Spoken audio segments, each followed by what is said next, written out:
but then on the other hand, I feel bad. I totally fuck up Grandpa's house. That's the problem with killing vampires. They're hell on your fucking plumbing. Because all my goop just backs up the plumbing in the whole house. That's a lot of goop. You produced a lot of goop. Like, so he's Vampire Drano? Is that what that is? Ladies and gentlemen, boys and girls, die-in time is here. That's right, we're talking about 1987's The Lost Boys on Kill by Kill. Well, greetings and salutations, Internet. It's your old pal Patrick Hamilton coming to you once again from Santa Clara, California, the murder capital of the world. This is the Kill by Kill podcast, where we watch a horror movie and we talk about horror movie characters in the order in which they die in the hopes that a teen vampire's untimely end is just the beginning of the jokes we can make at their expense. And as always, there's only one person to trust who knows where to place the Superman comics so that the canon makes sense. The one, the only, Gina Radcliffe. How are you doing today, Gina?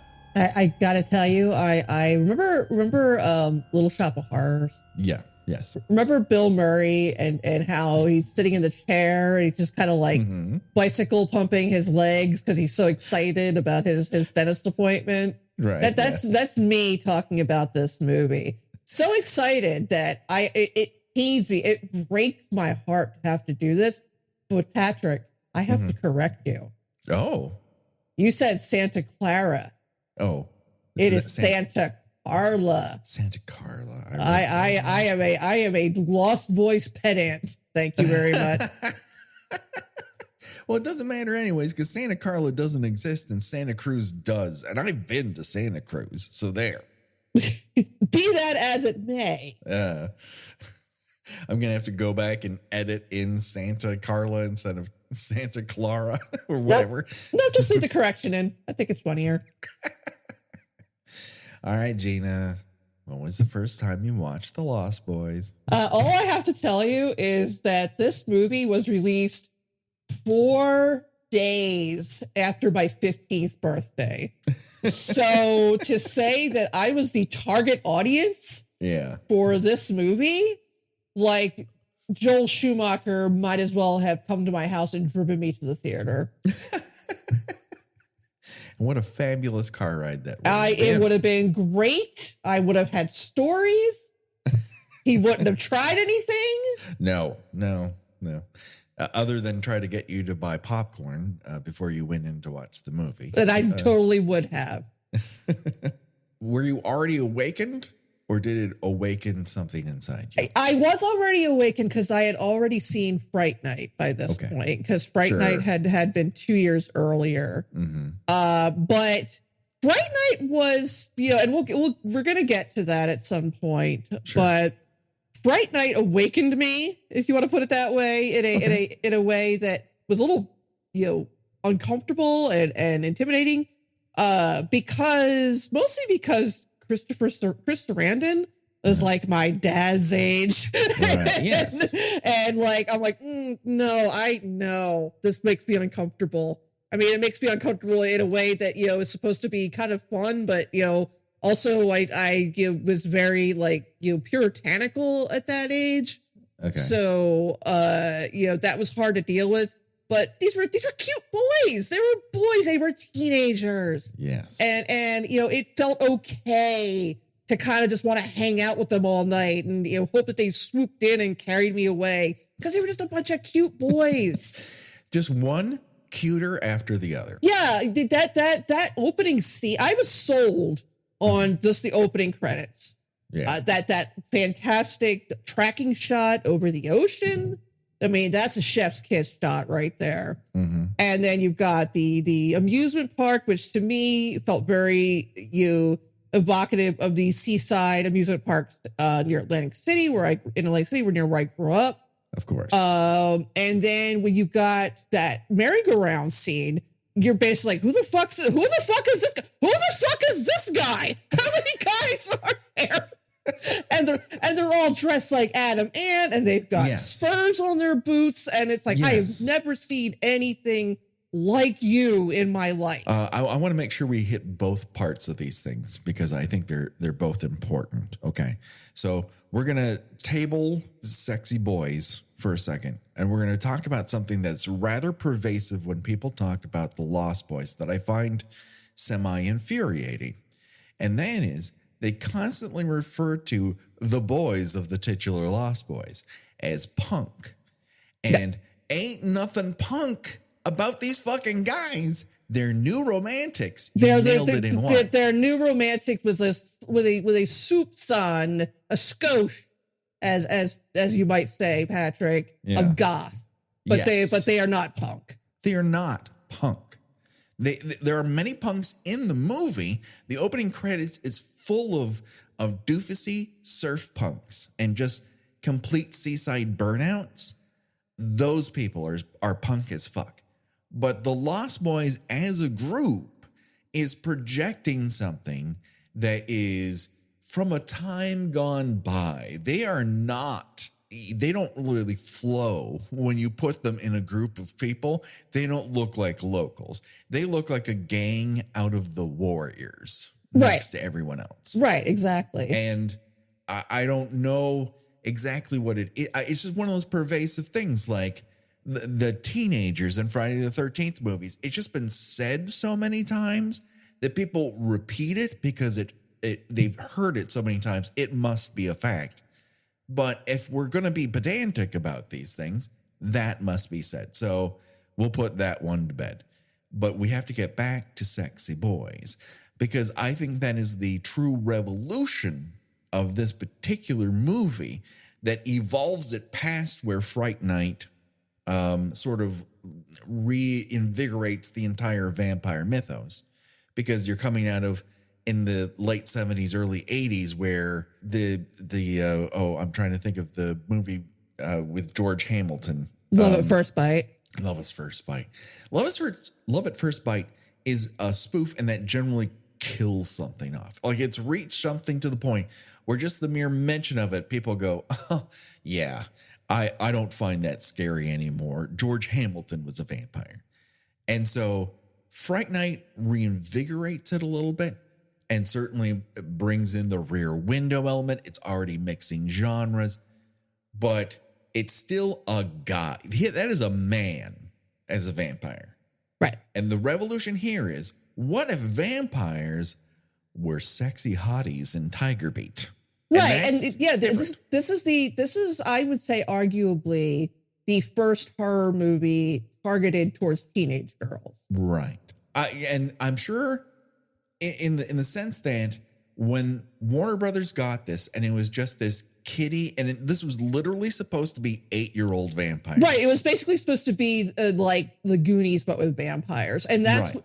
And that's why. And the funny thing is you can tell they didn't change much of the dialogue. No. Because you have Corey Haim as Sam, who looks to be, I'm guessing by about how old Corey Haim himself is, it's about 14. Yeah. And Sam needs his big brother to babysit him one night. Well, and like his mom is coming to tuck him in, and you know he reads very much like a child. Yes, but I will say I think that lends itself to one of the subtexts of the movie, in that when it comes to Michael and Sam and Lucy's family, it's one that is it's been capped off emotionally by this divorce. Lucy is not the same. Michael has arrested himself at a certain point, and so has Sam. And so when they move to this new locale, which is a place they've never been to before, they do know Grandpa, but they've never been to his house. And he is kind of arrested at a certain point. He's not a high schooler. He's not a real full-blown teen as opposed to Michael. And Michael is still like playing grab ass and sticking his finger in Sam's ear. Like there's still that element of their brothers, and they've grown up together, and they have not moved past this thing which kind of froze them at a moment in time. And it's this other family of vampire sexy teens that is able to transform them into people who might have different lives after this. That is one summation I would close the book on. No, I agree with you. I think that's a very good and insightful way of looking at it. Because you have the comic book thing, you have him constantly dressing in what feels like Diane Weist's rejected costumes for half of this. Whenever he wakes up in the morning, he looks like he is wearing something that his mom has said, I don't need to wear this anymore. It's like, I wear that to bed now. I do like the one scene where Michael comes into his room, wakes him up in the middle of the night. He's got like the silk eye mask on, right? Like he's like a middle-aged woman who's worried about like under eye circles the next morning. There's only one person I've met who enjoys a bath more than Corey Haim's character in this movie, and that's my son. This is a very specific moment in time where I feel like Sam just doesn't come across as a boy who knows what he wants in this world, right? He's just kind of frozen at a very specific moment. He'll move past it, but this is the summer where he doesn't care about girls. Yeah, right? Like I think it's funny how like Michael first sees Star, and of course is absolutely gobsmacked. Who wouldn't be? But Sam is just bemused at this, that like his right. I don't know 18-year-old brother is moony-eyed over some beautiful woman that he sees across this boardwalk, and he just like, well, good luck with that. I'm going to the comic book store. Right. Well, at one point he turns his chin back towards the oiled up saxophone player on stage. Like let's be serious about this. We're not going to see this guy all the time. You're going to see girls like that constantly. We're in California now. You're going to see boho gypsies. My apologies. But the type, she's wearing goofy hippie skirts and shit. So he's like, come on, Tim Capello, like right in front of us, he's being lit by trash cans on fire. This isn't happening all the time. Or, all right, you're going to go chase skirts. I'm going to go look at comic books. He's just in a different field of development. And I think I love his room. We love a good horror character bedroom, and his is fucking amazing. Yeah, there. You want to talk about random posters on the walls? I mean, we've got the gal from Friday the 13th, Part 6, was it? Who had like she was a punker, but she had like a Hall & Oates poster and the Alan Parsons Project. Yeah, Alan Parsons Project. That's what I'm thinking. Right. Yeah. Whereas, Sam has, and just to run through it, a giant swatch on the wall, which I'm a little jealous. I never. That was a thing. Swatch. That was definitely a thing. Definitely a thing. And he also has a huge Molly Ringwald poster from what appears to be 16 Candles specifically. And but also he's got like a beefcake poster of Rob Lowe, which I'm like, Rob Lowe in a hiked t-shirt so that to show off his tum-tum. It's like, all right, Sam, you're figuring some things out about yourself. That's all right. And like, there's a lot of dichotomy going on here. But he also has a poster for Reform School Girls, which is camp as shit. But he also has that Ferrari poster with just a girl's butt. Like, here's a car and a butt. Like, listen, he's working some things out, and bless Lucy for being all right with it. Apparently, there's chaotic bisexual energy throughout this entire bedroom, and then the capper for it, though, is that his grandpa keeps bringing him stuffed mounted animals. And the first two are jokes. And then the third one, he puts this giant owl in his closet, and it's full of these animals. Just top to bottom. He's kept bringing them in one after the other.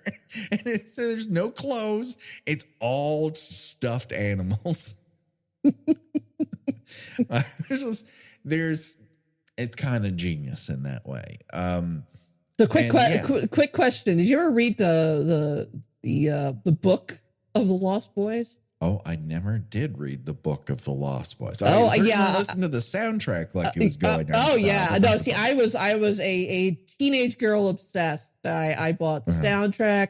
I bought all the teen magazines that had articles about it. I bought the book. I mean, if fanfic had been a thing, you better believe I would have been writing some fanfic, both spicy and not spicy. Sure. But no, as is often the case with I don't actually know off the top of my head if this one was written with an earlier draft of the script, as a lot of, I mean, most of them are. But there's a very large subplot that is completely eliminated from the movie of Michael getting a job as working for the sanitation department, specifically to earn money to buy the leather jacket that he ends up buying at the boardwalk, which, you know, in the movie it kind of seems like a spontaneous purchase he made because Star's like, oh hey, that would look good on you, and he's like, all right, how much? Yes. Quite. I mean, and it is the furthest from the dandyish swashbuckling Lost Boys as you can get. There's even members only lapelettes on the shoulders. That's how uncool that leather jacket is. I had to ask, like, would the weather ever be cool enough there to require such a jacket? It's kind of hard to tell what time of year it is supposed to be. Yeah, that is undetermined. Like, is it the summer?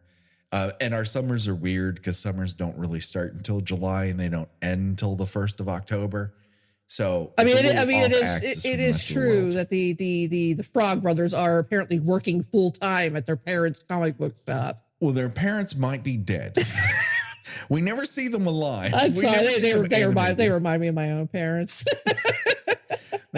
I'm assuming the joke here is that they are so stoned they are comatose, but we never see them move ever. So I'm assuming that that's not their mummified remains.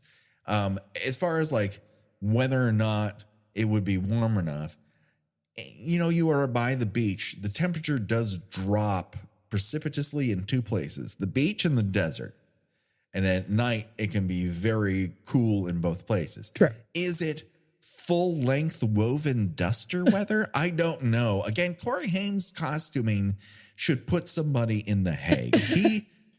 A few weeks ago, we talked about what an Australian nightmare is. He is dressed like a tween Australian nightmare. Yeah, I gotta say that nobody's outfits, save maybe for the Frog Brothers, really reflect what 87 teenagers were wearing. Well, it's either so completely 1987, like there's no two patterns we won't put together. The audaciousness of boat collared surf wear is very 87, at least for California.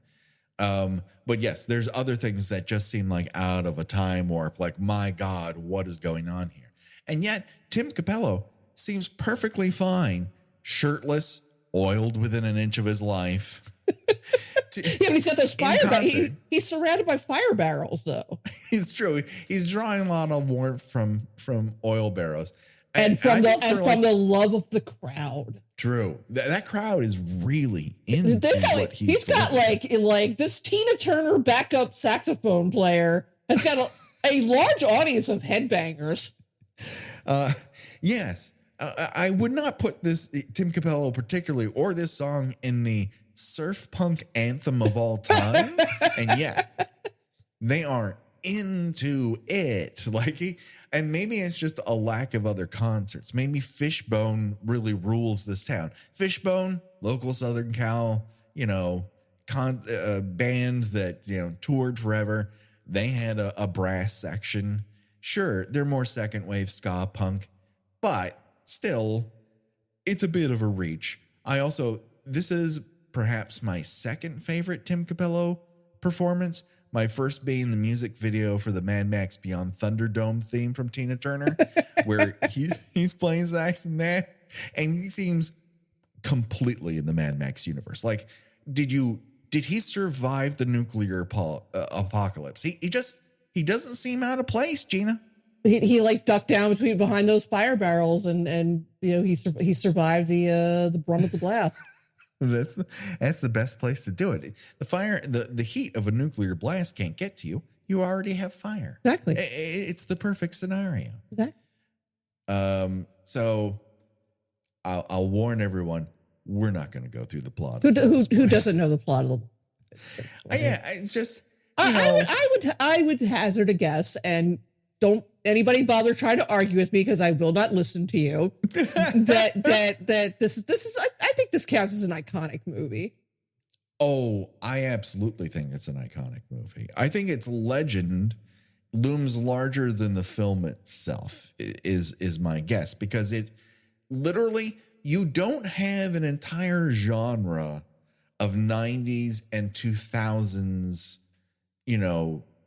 both cinema and particularly on television, without the Lost Boys. It is a keystone in the sexy teen monster genre. Right. I mean, because it's up to this point, certainly the 70s into the 80s, the vast majority of horror featuring teenagers was slasher movies. Yeah. So to offer something like this is a bit of a revelation. And I had been into horror by this point, but again, this felt like something that had been made specifically for me. Absolutely. And there's a lot of things that are wrapped up into it that you find paying off down the line. One of which would be the soundtrack, as I mentioned before, was something that I owned and I played ad nauseum. And Schumacher was that was not something that was like called out in the script, or that Warner Brothers said, we've got an entire, music division, so make sure you use that. This is Schumacher saying, this needs to appeal to teens, even though an R-rated film means they might need a parent to get them inside. This will live now on VHS forever. So you got to have a soundtrack that makes people pump their fists a little bit, that feels attuned with the times. So he's the one who reaches out to INXS, and they're like, we don't really do soundtracks. And he goes, do me a favor and I'll do you one in return. And eventually we will get to his music video for INXS, which is, I would say, Lost Boys 1.25. Sure. And then he's the one who I guess he's friends with Ray Manzarek from The Doors. And he suggests that they re-record People Are Strange with a hot band at the time. And Manzarek is producing Echo and the Bunnymen's new disc. So he brings them in to do this. And then he's the one who finds Cry Little Sister, which is probably the song, even though nobody has heard from the singer or at the time, or heard from him since, that the song most people remember. And what's funny is the opening, they do use an instrumental version of it during the opening titles, which, really does kind of set the whole vibe for the movie. It's a really good selection, but I don't believe that one was made into a video. The other two songs that were made for a video was the INXS song, which was Good Times, I think it was called. Yes, which is a remake of a 60s garage rock tune by the Easy Beats. If you've never heard the Easy Beats version of that song, I cannot stress hard enough that you must go out and find and listen to it. It fucking rules. And I never heard it at this time, and I had just viewed it as an INXS song, and then later, like, oh, there's a whole original version of it. It fucking rules. And the INXS version ain't bad either. I listened to it on the way. I listened to it on the way home from work tonight in preparation. And then the other one was the one that actually mentions the phrase "Lost Boys" in the chorus, and that's Lou Gramm from Foreigner. Right. So these were all hot names at the time it was released. And one can argue that Tim Capella's performance has, I think, lived the longest in some ways, because it is that GIF that you will see once a week. People will find an excuse to put the gif of him blowing into that saxophone shirtless and just like pelvic thrusting at the same time, which is like that takes talent, man. I mean, I almost had Josh put him in this episode's artwork. Like I was inches away. They're just it's like, it's. I feel like it is one of those movies that a lot of people enjoy looking back on and saying, it wasn't that good. Like, doesn't matter if it wasn't good. I mean, I think it's great. But, its influence is still felt 35 years later. Yes. Because you would not have the Buffy the Vampire Slayers. You would not have the Twilights. You would not have the Vampire Diaries. You would not have the litany of CW sexy monster shows that I nearly ran out of words trying to describe. They all owe a portion of their DNA to the Lost Boys. And as a result of the Lost Boys, I think that the attitude of how we treat teenagers in a movie eventually results in something like a Scream. There is a line between those two things where it's like, yes, obviously we have to cast people who are above the age of 18, but we're casting them as teenagers to evoke a young vibe. And the young vibe is just at the core of what The Lost Boys is as a motion picture. They have to appear to people to be appealing. It's not just that a vampire is so unbelievably attractive that when he sucks my blood, I have an orgasm. This is, I would like to have an orgasm with them all the time. I just want to hang out and party because they seem super cool. Yeah. That is not, name another vampire previous to the Lost Boys that is so cool you'd like to hang out with them.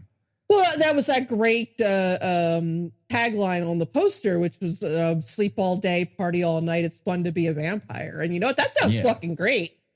Right. I mean, it makes me tired to think about now. That's because I'm old. But when I was 15, I was like, yeah. There's just elements of this that are transformed from its original vision.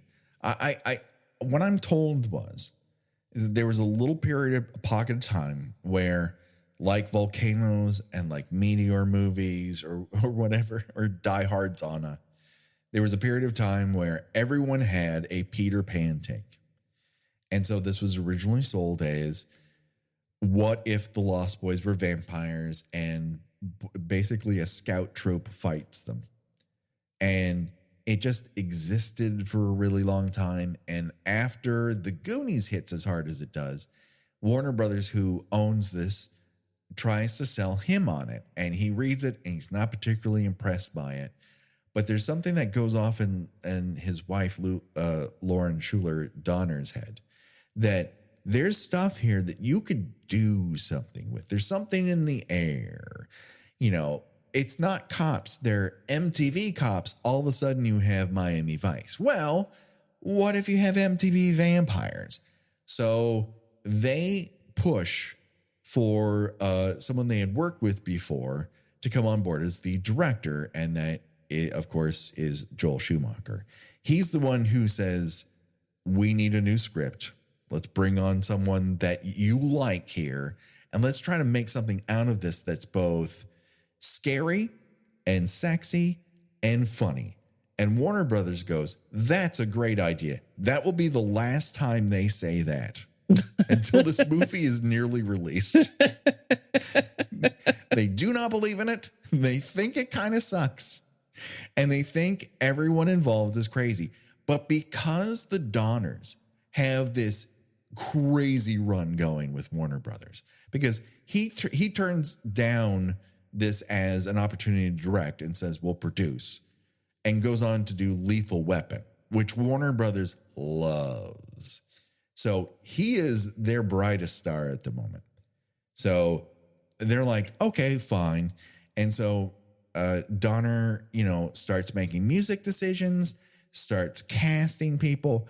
And when he starts casting people, this is where he runs into another bit of problems, because you could argue that the biggest stars in this movie at the time it was cast was Corey Feldman coming in hot off of Gremlins, Goonies, and watching two guys dig up a Jason Voorhees corpse to have sex with it in Friday the 13th, Part 5. And Oscar winner Diane Wiest. This is her follow-up to winning a fucking Oscar, Gina. Yeah, that's interesting because I believe this is the first pairing of the Coreys. Yes. Which was a thing. Now, this is by far their best movie. Right, it was all downhill from here. Right, because you've got their follow-up, which was License to Drive, which is fine. I mean, I remember being, mildly amused by it, but I doubt it's aged very well. And then you've got Dream a Little Dream, which I've been told is an iconic movie from my teen years. I don't believe people when they tell me that. Because well, everyone's got their something, Gina. I don't doubt people's genuine emotional reactions to art. This is where I start to vary a little bit, but okay, sure, fine. And then you've got a movie they did, which you had to see them both have a sex scene, and I'm like, nope, I don't want that. Well, you're gonna get it one of these years. We're gonna have to cover it for After Dark because we're going to have to get into it. But I suppose. I don't trust Feldman once he gains Michael Jackson hair. No. I find that suspect. He's a tragic figure who is also very much a creep in his own way. Right. And whereas Corey Haim is, pretty much just a tragic figure. Yes. For Feldman, his background is an explanation. It is not an excuse. And of course, Haim is hampered by a great many things. Many of them drug related, some of them sexual, just being, it sounds like a fucking nightmare. But this, I would also argue, is Haim's, what would propel him to any idea of stardom, because in this movie he is quite good. Yeah, he's very charming. He's very much like the sort of little brother character that a lot of he's just on the cusp of being a little annoying, but in a way that a little brother usually is. But yeah, he's very believable in that role. His concern for Michael feels very genuine. Yeah. And yeah, I mean, he's kind of, he's kind of the cornerstone of the movie. I agree. Their relationship with one another and how they're annoyed and, bicker and horse around with one another feels very grounded and real. And that is one thing that really is untouched by this incident. Like, he's scared, but also that's my brother. And that's a compelling factor, is once again newly introduced to this. Because whenever someone's battling to unvampirize somebody, it's because, hey, that's the lady I want to sleep with. This is a problem. Right. It's kind of, we've moved beyond, something other than romantic or sexual attraction, compelling you to save someone's life. Exactly. And to go back to Warner Brothers' dilemma here, because both Schumacher and the screenwriter he helps bring on, Jeffrey Boehm, who up until this point, like big thing he'd been credited for was 1983's The Dead Zone. So it's not like the guy can't write. But again, he had a great blueprint there and a hell of a director. But they both agree, like, this has got to be three things: sexy, funny, scary. All of those in one. And Warner Brothers is like, listen, you could probably do 2 out of the 3, but there's no way you're going to be able to do all 3. And then Schumacher starts casting with what Warner Brothers refers to, and this is a direct quote, a bunch of nobodies, including Jason Patric, Kiefer Sutherland, Corey Haim, Jamie Gertz, Alex Winter.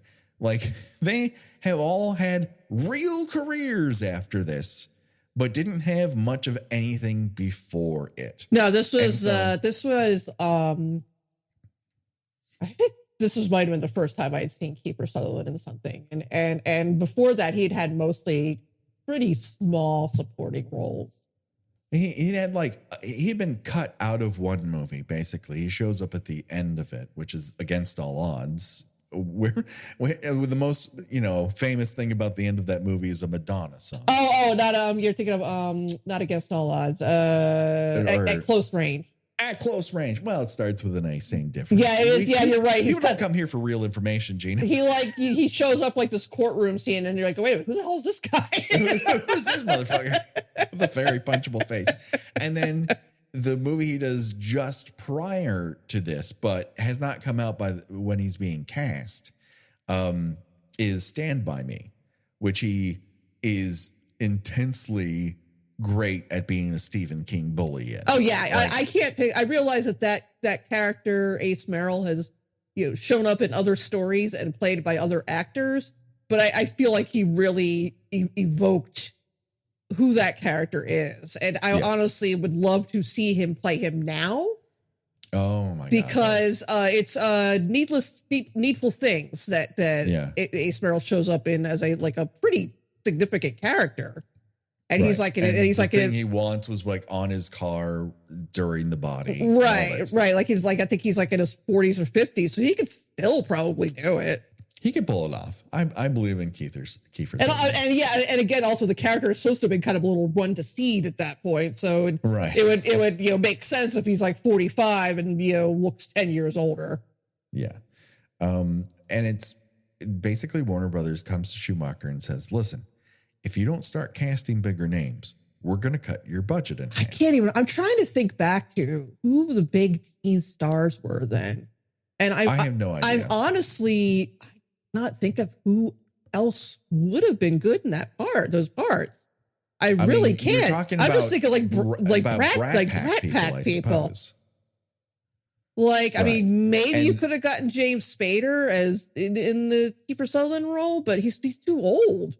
He's too old. And listen, both of them are very snivelly, sexy people you could punch in the face.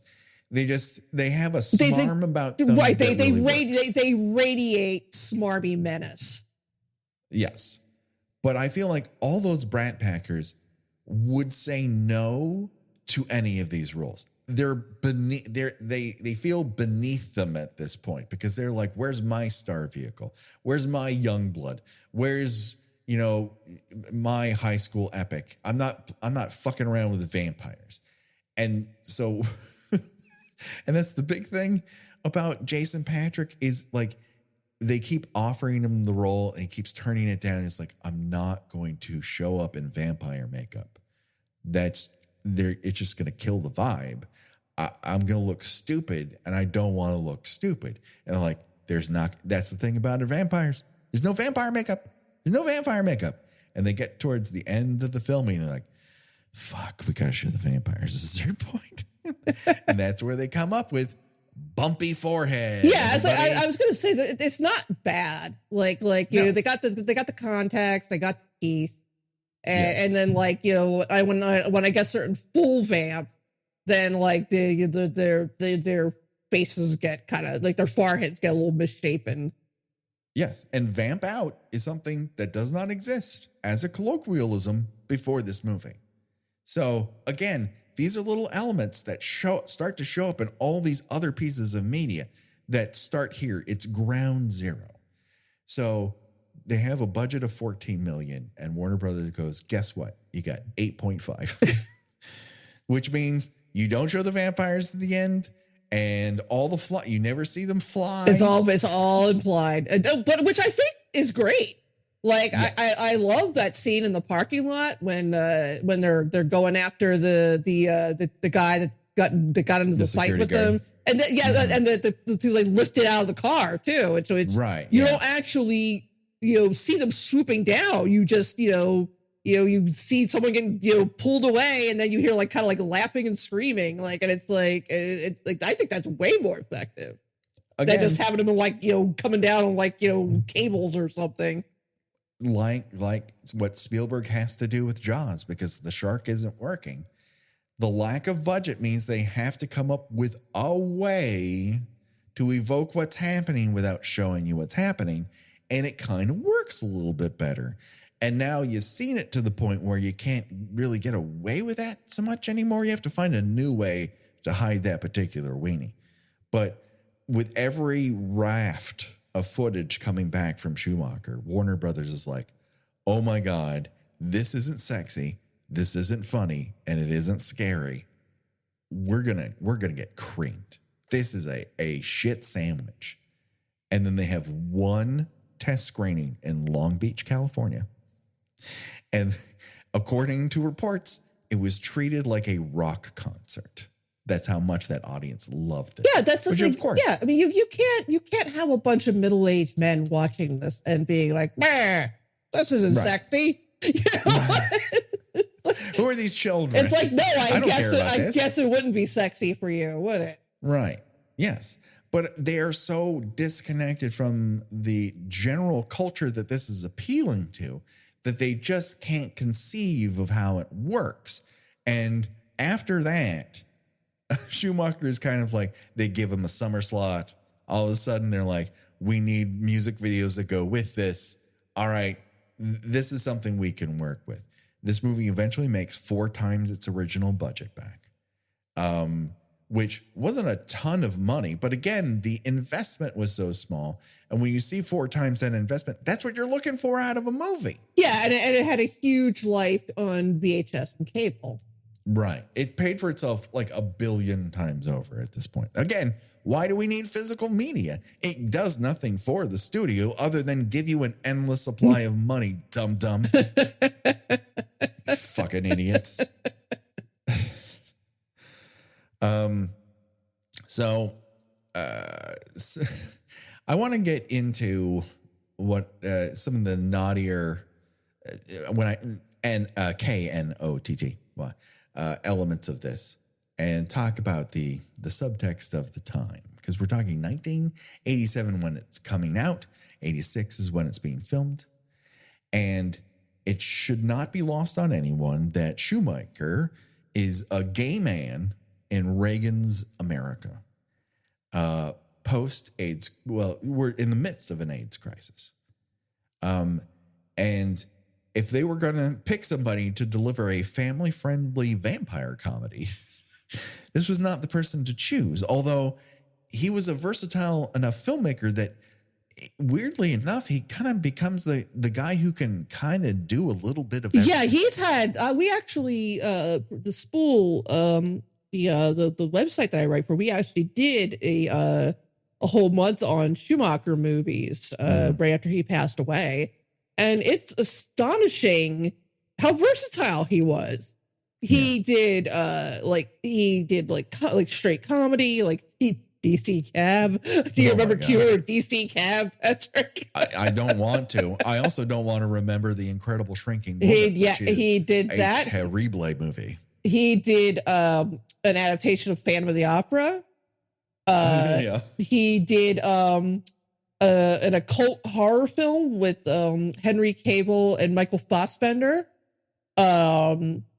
He did, of course, my favorite, Batman Forever. and then Batman and Robin. Right. Well, yeah. The important thing is he put nipples on the bat suit, and a lot of his 90s era success started with being given more opportunities after doing The Lost, because he had I like a lot of his movies, but nobody would accuse Joel Schumacher's movies of having a lot of substance to them. But he had his finger on the pulse of what he thought would appeal to people, and what he thought would appeal to a very hip audience. And, in the 80s, the hip audience was teenagers. Not that that's changed. Right. But, understanding that, keeping up with like the trends. So, yes. Well, his film right before this is St. Elmo's Fire. It's once again bringing the We brand talk about back. horror movie, Jesus. Oh boy. Well, but then like he comes off of this and does Cousins, which is a comedy remake of a French film. Then he goes back into horror with Flatliners, a movie I personally do not care. You know, I think it's funny that like they kind of have differing ideas on like you know for the characters, like what the most horrible thing that ever happened to them was, and like William Baldwin's was, well, I filmed some women having sex without their consent. And everybody else is like, well, I saw my father commit suicide in front of me, or I may have had a hand in my brother's death. It might have been an accident. I participated in a hate crime. And we don't even see like poor what the hell Oliver Platt was haunted by. They just didn't bother with him. Yeah, Oliver Platt's nightmare was, oh my God, I'm always the second banana. I'll never get out of this place in my career. And then he goes on but after it's just all over the place. Like dying young is not good. Falling down is real dangerous territory because it's really, you're not meant to like that lead character, and yet you find that is aggressively of the time. Right. And then one of my favorites from him is The Client. I think The Client is fucking That's one with Susan Sarandon, right? And the kid, what she's defending, what she's representing the kid. Yeah, that is a good one. It is darn good. Then you have Batman Forever and A Time to Kill, like back to back. Like, holy shit, here's a guy who knows how to do this one kind of genre, and we're also making him in charge of our big comic book franchise. Yeah, he was printing his own money at that point. And then just kind of because of Batman and Robin, and then he goes into fucking 8mm, which is a follow-up to 7 of all things in some ways. And then he goes into, all right, I'm going to do some small drama shit. So he does Flawless and Tigerland and Phone Booth and Veronica Guerin. And like, this stuff is all very small, not franchise, but just like movies. And then that Phantom of the Opera. Wow. Yeesh to eesh. That is, well, I just don't know how you make a good movie out of Phantom of the Opera, but he certainly had plenty of interesting talent associated with it. He did. Like I said, he knew how to make his, at minimum, his movies always looked good. They always had a lot of visual flair. He always, they looked very much, they looked very contemporary. When you look at them now, you're not like, oh God, well, okay, fine. Some movies you look back and say, oh God, that's embarrassing. But for the time, he was like, yeah, this guy knows what he's doing. And he did. Yeah, he did. And I think he knew exactly what would make this pop. Because he looked at the raw material and said, okay, here's what's going to appeal. We need to make this more queer. We need to make this more interesting. We need a group of hot guys dressed in leather, often shirtless, adorned in marching band gear, just prowling the streets for rough trade. And then they dangle out the one girl in the group, Star, as bait. And they always pick up something on the line. And that fucking works. That works. Yeah, there's not really much indication that they are stalking women. Like they one of them kind of flirts with the gal who's working at Edward Herman's video store. I love that fucking video. And they also like pick up on that one street trash gang's girlfriend, but it's always to get up the danger. Right. And I think that they're, kind of flirt with the girl at the video store just to annoy Max. And I love that fucking video store, baby. Oh my God, the good old days. Back when a video store seemed cool. I could smell the stale popcorn. Also, you know who that girl is in the video store? She's in summer school. Yeah, it's Kelly Jo Minter. Yeah, the girl he has to teach how to drive, so she'll pass the class. From A Nightmare on Elm Street Part 5, baby. Our favorite Nightmare on Elm Street. That's right, yeah. And I say that in complete dick fingers, it is not.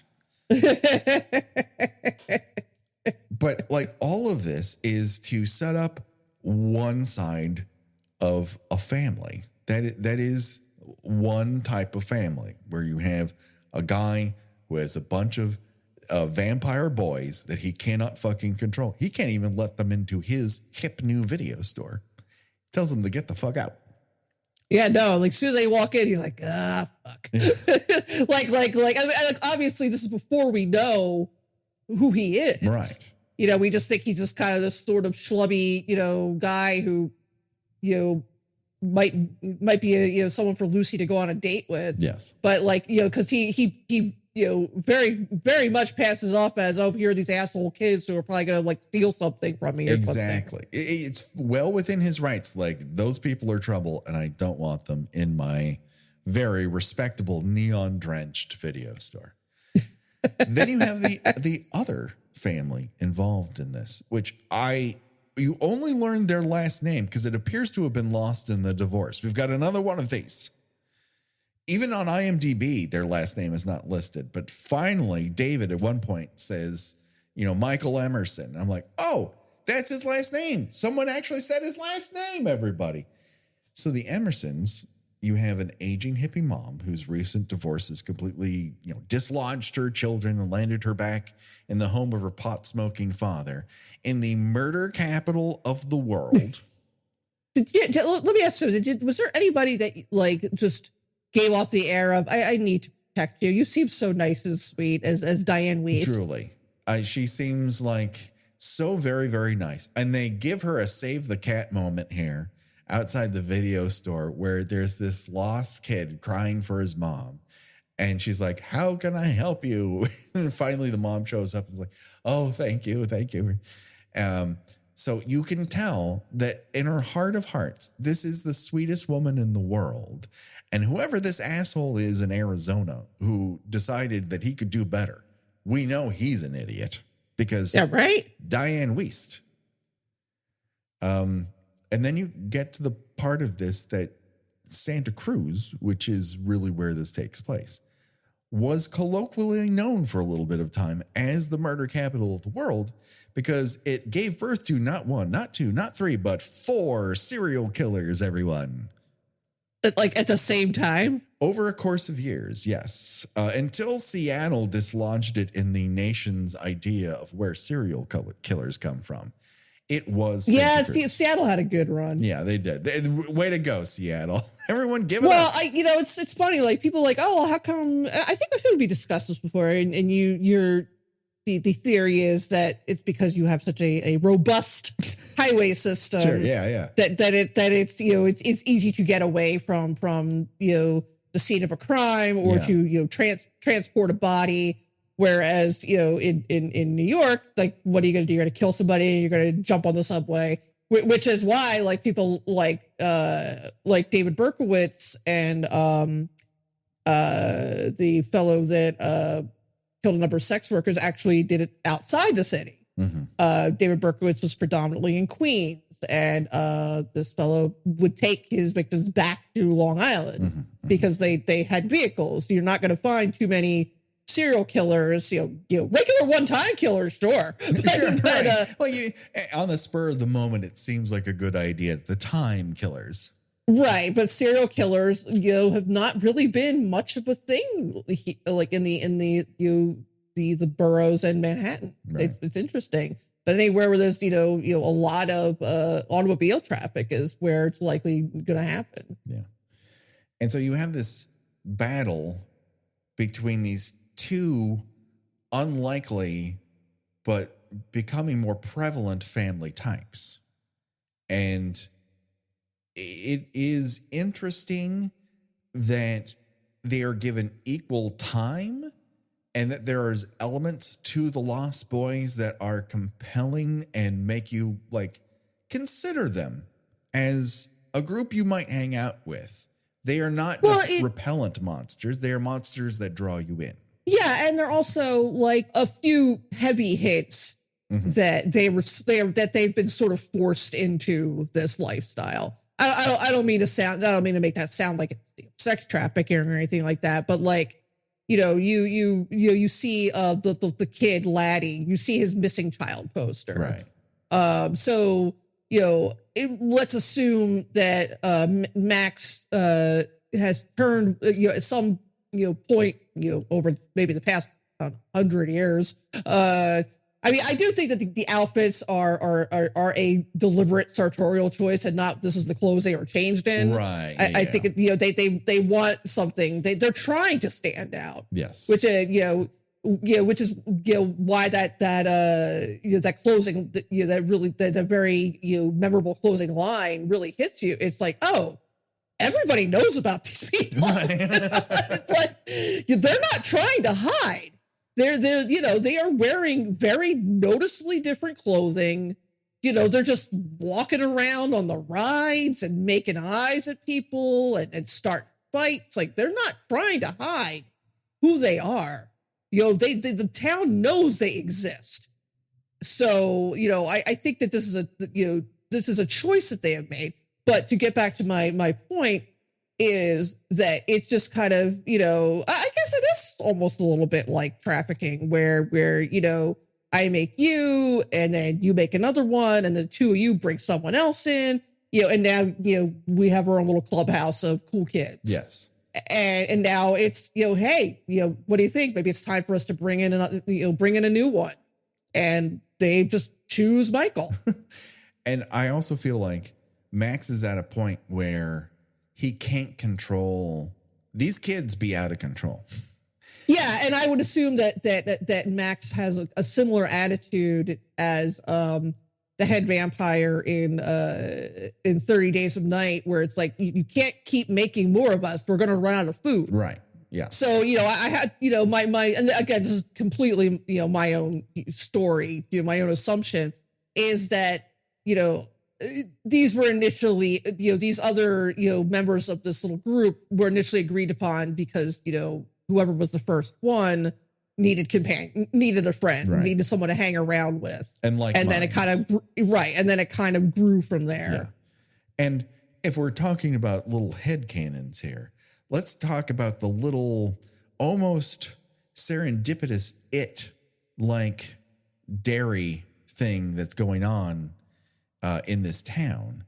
Because if people do know that there are vampires around this burg, but they haven't done anything about it yet, I think there's an element to, well, because we know who they feed on. They feed on all the kids that we see in the opening credits of this. They feed on the surf punks. They feed on the homeless people. They feed on the raucous elements we don't want at our boardwalk. And this is fine. They can live with this because the hoi and polloi who live up on the hills, well, they're not battling vampires 24/7. It's this class of individual who's getting picked off one by one. And sure, it means we might have a reputation, but that reputation doesn't really cast a pall on my lifestyle when I show up with my giant shoulder pads to the local video store. Exactly. Yeah, no, I totally agree with that. And so when Max sees Lucy and sees that that she has two boys of a certain age and sees that she's a caring individual, well, why can't we just bring in a Wendy to deal with some of these lost boys? Let's give you a mom. Let's give you a mom. And she's a caring individual and she will put others before herself. And right towards the end, she pretty much demonstrates that she will put other people before her own safety. She offers her hand to a vampire because this is a no-win situation, and maybe her youngest son won't be turned into one. That says a lot about her, and it again brings in a human element to this fantastical story, which elevates it beyond the everyday. Right, because Max would not sacrifice himself for his boys. No, no. I mean, he comes in and he sees that David's dead and touches his face like, oh, you were my first, but you know what?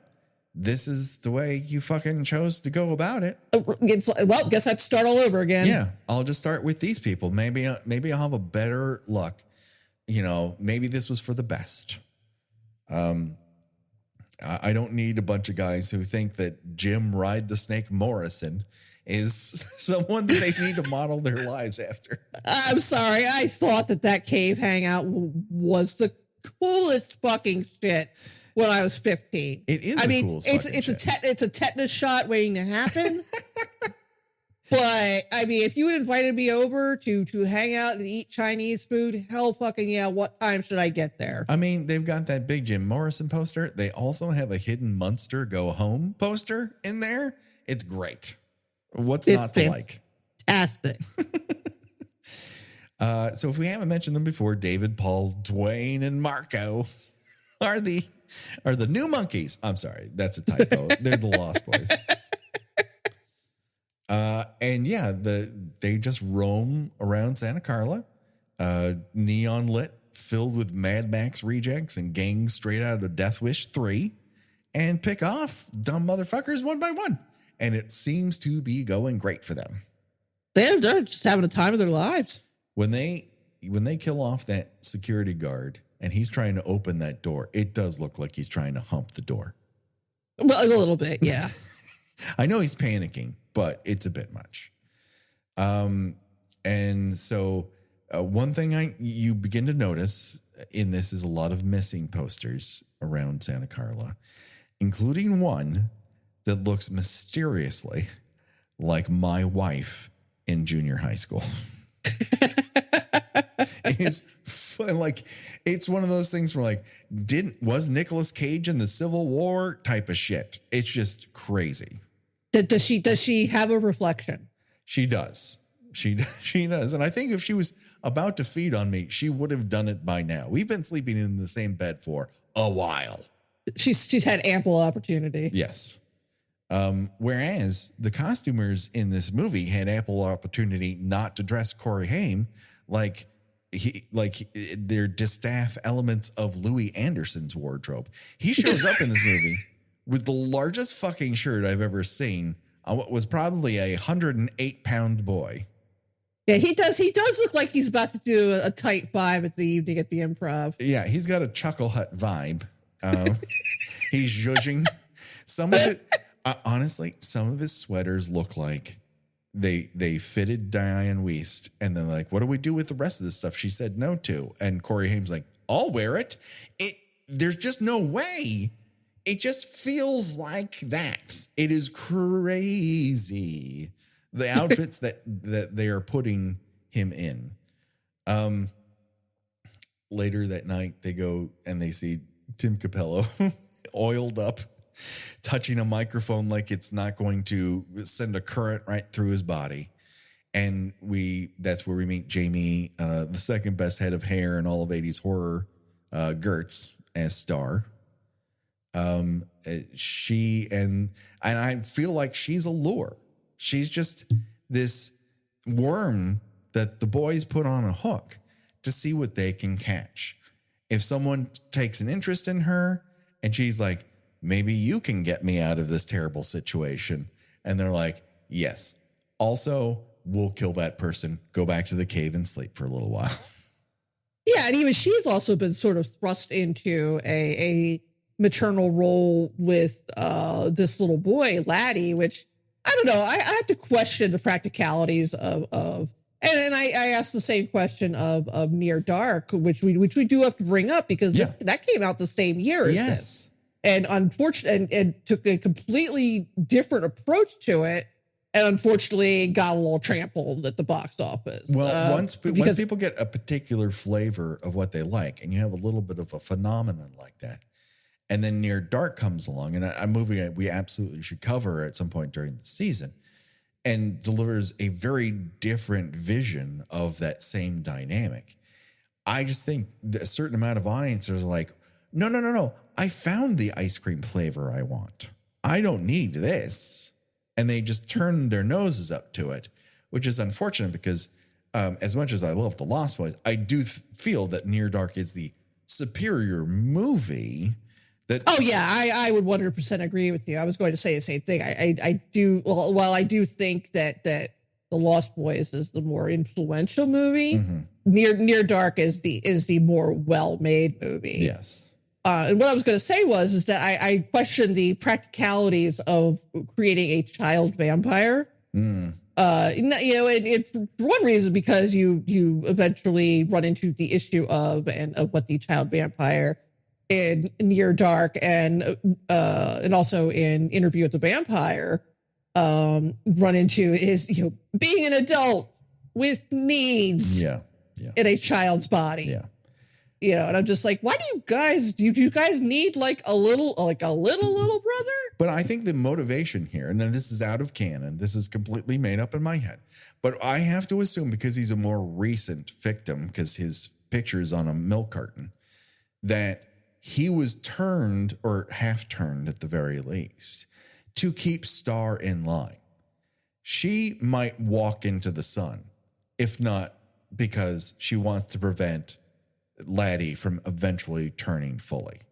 She thinks there's got to be some way out of this, but I won't just walk into the sun myself if Laddie's still around. I will do everything in my power to protect him from going all the way. Yeah, no, that makes sense. I think the rice maggots trick, if I'm being honest, is one of the lamest uses of an incredible power ever committed to film. I mean, I love it. But if you can glamour people into thinking that they're eating worms, wouldn't you use that for better things than making people think they're eating worms? Well, you just give a little taste of what he can do. And if like all of this is just a big whim wham into fooling Michael into like, that was just rice. That was just noodles. This is just some Kool-Aid looking shit in an overly elaborate bottle and not blood, which you can tell the difference between wine and blood when you drink it. I've had some pretty gnarly tasting wine. I've never drank it and thought this might be human blood. I don't know, this bottle's so fancy. There's no way it could be human blood. This dusty ornate bottle has blood in it. And then there's that, what I feel is an advantage now is the very old school special effects charm of this movie.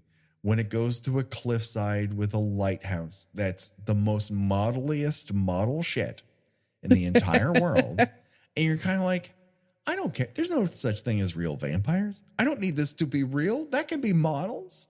When they go up on the bridge and it's all fog underneath them, and that bridge is actually like a couple feet over the ground. I was going to say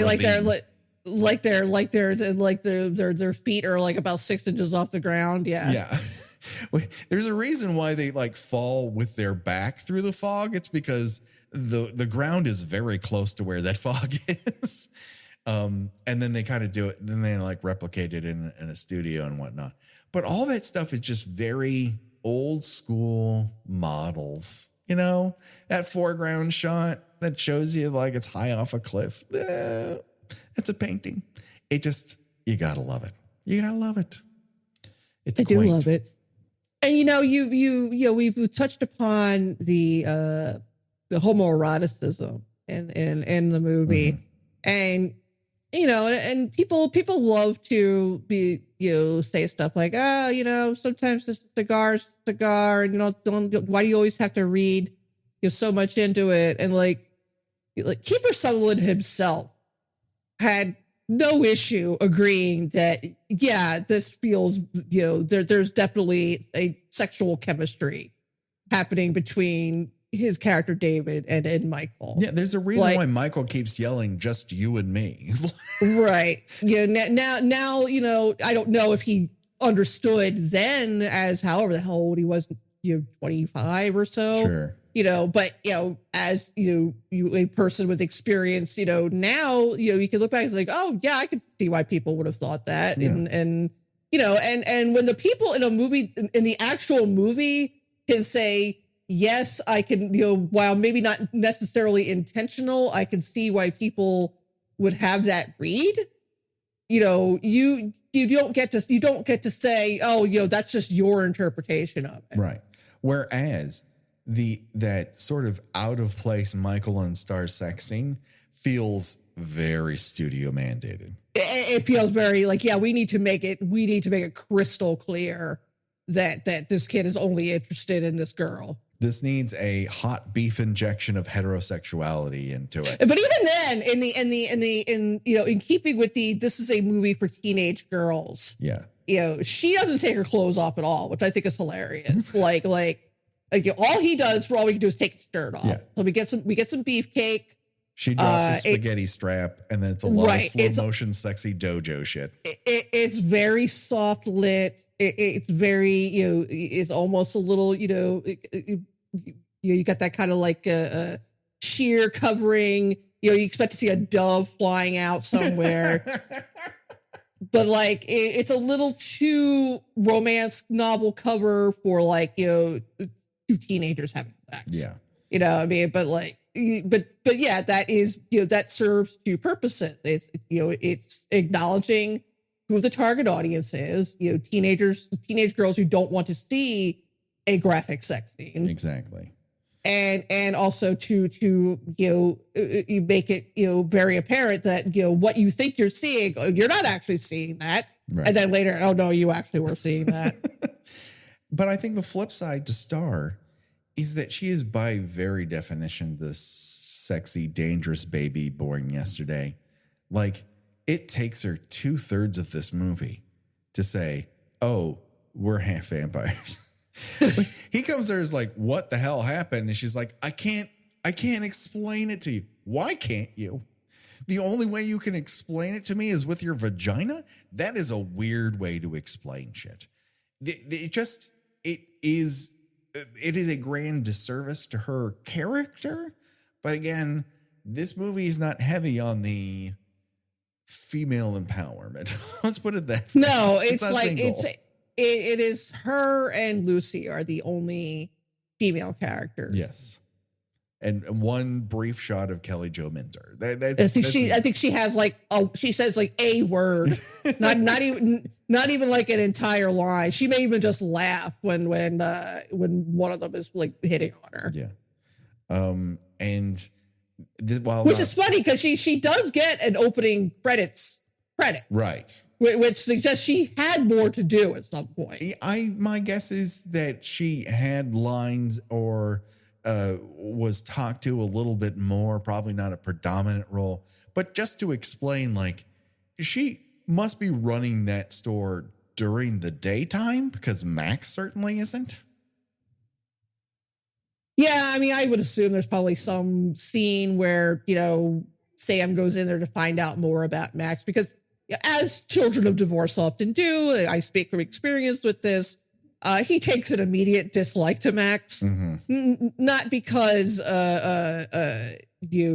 not immediately because he knows he's a vampire, but because he just wants to date his mom, and that's weird, and so I assume that she plays into that somehow. I just think I always think that's funny when they don't bother going back and taking someone's name out of the opening credits when their role has been pared down to almost nothing. But that credit's been negotiated as part of the contract. So regardless of whether or not her role, if she has an image on film, she's going to retain that credit. That's just a union thing. Oh, okay. But it's still weird because you have to wonder what the hell is going on here. This is where we kind of get a bigger twist on the vampire rules because they test Max by feeding him garlic and throwing holy water in his lap, and nothing happens, and he shows up in a mirror.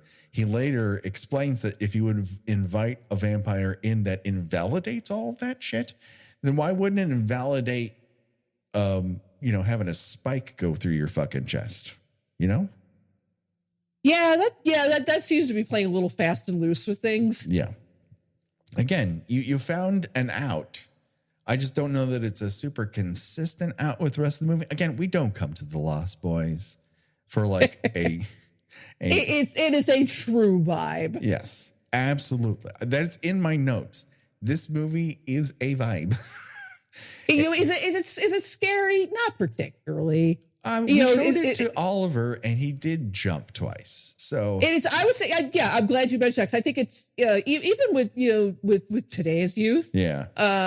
I do think it actually is a pretty good introduction to horror, because the one time it gets a little bloody is when they attack the people having the beach party. There's a pretty long shot of one of them biting into someone's head, like blood squirts out, and I think someone gets their neck snapped, and that's probably about as, to me, as violent as it gets, other than how they actually kill off the vampires. And those are so fantastical that you kind of get into the same Raimi territory. Right, they're just slaying monsters at that point. Yes, but so yeah, I think for like the like 11 to 12-year-old set, it's a good introduction. It's a great introduction because it's brief. It tells a very quick tale. It's funny. Yeah, and outside of the outfits, it still plays. I think certainly, again, in getting, as we discussed with Sam, as being sort of awkward, desperately trying to be cool 14-year-old. He's still very relatable. Yeah. And I think now, whether intentionally or not at the time, the whole, well, he's clearly confused about, who he's attracted to. I think for an adolescent audience now, that would be even more relevant. Right. Just because there's no one comments on it. It's not a subject matter of the movie. No, the movie doesn't care about it. Right. I mean, my guess is like some middle-aged set designer said, well, let's put some things up that teenagers would think is cool. Yes. And it's like, well, what's big with teens? Molly Ringwald and Rob Lowe. Yeah. And then it's like, well, we have this blank space. Can anybody run out and get something? And it's like, well, I went to this video store. They were throwing out posters, and all they had left, it was either Sophie's Choice or Reform School Girl. So I grabbed Reform School Girl. Reform School Girls sounds transgressive and fun, and something that a teenager would put up on his wall. If I could have gotten away with it, I totally would have put a Reform School Girls poster on my fucking wall. Right next to the giant swatch. Right. I don't know so much about the Rob Lowe thing. That's just setting up an expectation for me that I'm not going to meet. I'm not going to have that sexy of a tummy. I don't look that good in white. It's just not going to. Yeah, I think the idea was that Sam just thought he was cool. Yes. And he dresses like him. Let's put that out there. He's dressing like that. Right. But I think, if someone, who was a little confused about how they felt about people now would be like, oh, okay. Yeah. And so we have this big denouement at the end where they start in the sexy dojo cave, and they kill off Alex Winter, and he becomes a giant goo mess. And then because the vampires now know that this group knows they're vampires, their mission is search and destroy. Once the sun goes down, the coast is toast, as they say. Also, I do love, and I presume that you have that the really high end HD television. Yeah. One thing that I particularly enjoy is that when the vampires' blood goop, whatever you would call it, dries. Apparently, it looks like craft glitter. Yeah. Well, they had to make it. I assumed this, right? You're trying to make it so that in these darker moments, it shows up on screen. So you want it to reflect a little, and then you film that next scene, and you're like, well, bring up that tub of goo because we're going to want to match. And then they put it on, like, oh, shit, that kind of sparkles. And I'm like, oh, we're fine. Nobody cares. And they just move on. And yeah, I don't think it's showed up so much on your VHS tape, but yeah, no, if you want, then the 4K and like the 65-inch soda is like, oh, they had an accident in the art room. I honestly don't think it's an accident. I think it's a trick to make it show up on film better in a space that is very darkly lit. Oh, no. I meant like it looks, I'm just making like someone had an accident in the art room. They just spilled like glitter glue all over themselves. Yeah, of course. That bathtub of holy water and garlic bulbs. Garlic bulbs, which we're told I love that kind of very childlike innovation of, what do we know about vampires? Well, they don't like holy water. They don't like garlic. Put them in a water gun. We're good to go. It makes sense. And then when Bordello of Blood does it, it's not quite as cool. No. We're going to have to talk about Bordello of Blood. Must we? I'm afraid we'll have to. So you know who else is in Bordello of Blood? Corey Feldman. Corey Feldman in his last good role. I think Corey Feldman's going off in that one, and I'm kind of here for it. That is half a good movie and half a terrible movie. And it can never quite find its footing, unlike the first Tales from the Crypt movie. This was my first idea for Halloween. I've walked away from this. My first idea for Halloween was we do all three of the Tales from the Crypt movies. Wait, there's a third one? There is a third one. It's about zombies. I don't. No idea. They made it, and we're about to put it in theaters, and Bordello of Blood did so badly that Universal was like, does anyone want this? And it became an artisan film, and they released it on DVD. I had no idea. Because I love the first one. Yes. I think that movie is pretty damn good. It really knows what it wants to do, and it has the feeling of that show without being just a movie version of the show. Right. And it's like so fucking gory. I love it so much. Great character actors. There's a ton of great character actors in that movie, and it all just kind of pops as a result. And then you get to the Bordello of Blood, and they're way more focused on the boob element than anything else. Right. And they're relying on the charm of Dennis Miller, which, oh boy, that sentence alone should send a shiver down everyone's spine. To its detriment. Let's not talk about Bordello of Blood anymore. I love the dog has the assist. That was my son's favorite part. Death by Stereo, just for those in the know, in the Blu-ray extras, during that test screening, people laughed over that line.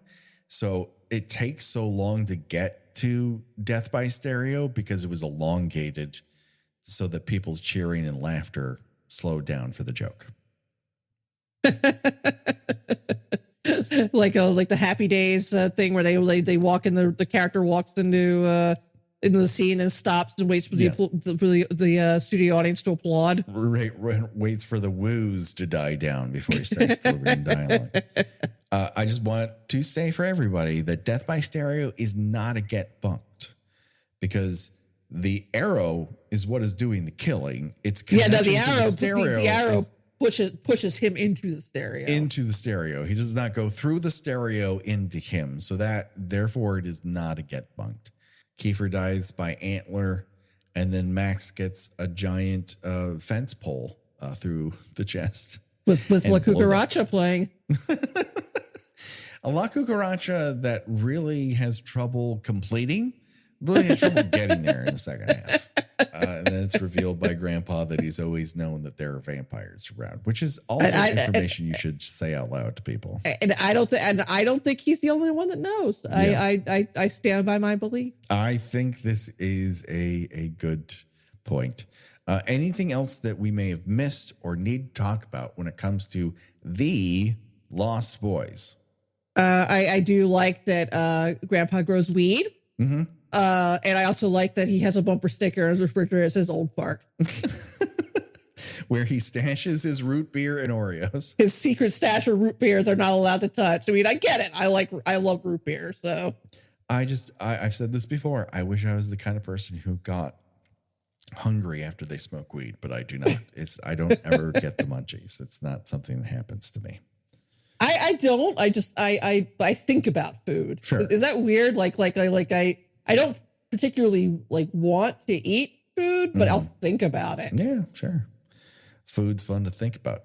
It makes total sense. So listen, we can't close the coffin lid on the Lost Boys without playing Choose Your Own Death Venture. And that's where we decide, of the deaths portrayed in this motion picture, if we were forced to die that way, which one would we choose and why? Up for bid in this motion picture is killed when you've just gotten off work. Your door is ripped off. Assume your I guess we have to assume that these people are just kind of bled and then tossed somewhere, maybe in the ocean. Probably right in the ocean. Why not? Far enough out that you don't see the light of day, or that you get thrown on the funeral pyre. Killed when your car becomes a convertible ×2.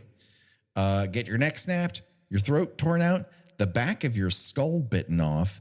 There's one guy who gets scalped, which is pretty nasty, and staked. And then we get to the sort of vampire deaths here. Staked upside down and just spill salad dressing.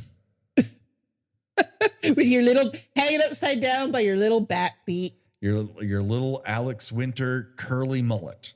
What is going on with that hair? He's got 3 different hairstyles going on. Patrick, do you realize it's the second thing we've done in a row which involves a character with a rat tail? I didn't realize that until this moment, but it does feel like some sort of weird cosmic thing. He's got a little mullet, sure, but he's also got the curly hair, but he's also got the rat tail. It's one of those things that you learn on Project Runway. You got to look in the mirror and take one thing off. And they're like, add a rat tail? No, that's the wrong thing to do. Oh, fuck, they filmed it. What are you going to do? You get karate kicked by a dog into a bathtub filled with holy water, melt. Come up for a skeleton hug. We've got arrow to the chest, then death by stereo. Speared by antlers, get the angel lights. I don't know what is angelic about David here, but oh my God. His death is like, oh. Well, it's like, I guess it's sort of like, he was just a kid. He's just a sweet boy. His little baby face. You just shave that scruff and he's a sweet old boy. Listen, he's got the sweet little boy face in Stand By Me. He's still a very punchable asshole. He's such a piece of shit in that. Oh my God. Truly. He just has that in his DNA. I don't know what that's about, but you just don't. He's got a smarm and a mullet. It's like a smar mullet. And then of course you get staked by a fence pole, explode in a fireplace. Oh, wow. I mean, part of me, even at my advanced age, would still like to be a lost boy. Mm-hmm. So I may take one of the vampire deaths. I think I will actually take knocked into a bathtub full of holy water and garlic by a dog. Because I love me a good skeleton hug. Sure, and he comes up for one, just trying to give as many skeleton hugs as he possibly can. And then but then on the other hand, I feel bad. I totally fuck up Grandpa's house. That's the problem with killing vampires. They're hell on your fucking plumbing. Because calls all my goop just backs up the plumbing in the whole house. That's a lot of goop. He produced a lot of goop. Like, so he's Vampire Drano? Is that what that is? I think it's just like his goop just pumping through the pipes. Yeah.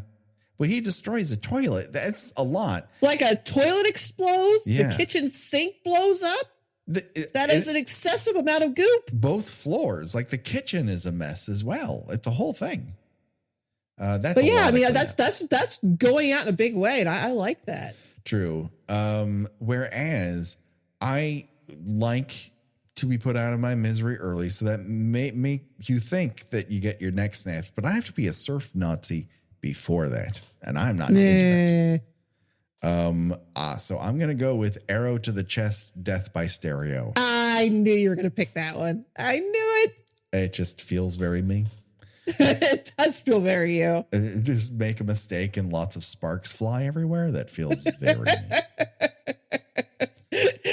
And, I trust you be able to talk with your fake vampire teeth slightly better than that actor can. I'm not sure. Those are giant choppers they've put into he's the other ones do okay with it. He's struggling a little bit. He's a model. He's a pretty model. So he's doing a little bit of this. They're trying to keep the strength in his mouth when they're talking. It's not scary. No. But Josh Hollis does all of our artwork. Go to joshhollis.com for that and so much more. Go to revengebodymemphis at bandcamp.com for this song or all of our remixes. Gina, where can people find you on these here internets?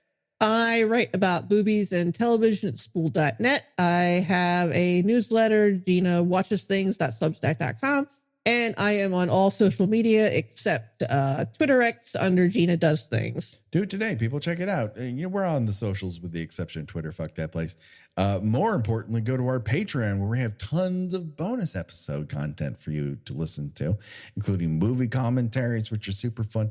Last month, we did a bonus episode on Gymkata, where you got the skill of gymnastics and the kill of karate, and you visit a town of cannibals who cut their own hands off if they don't like how it's going.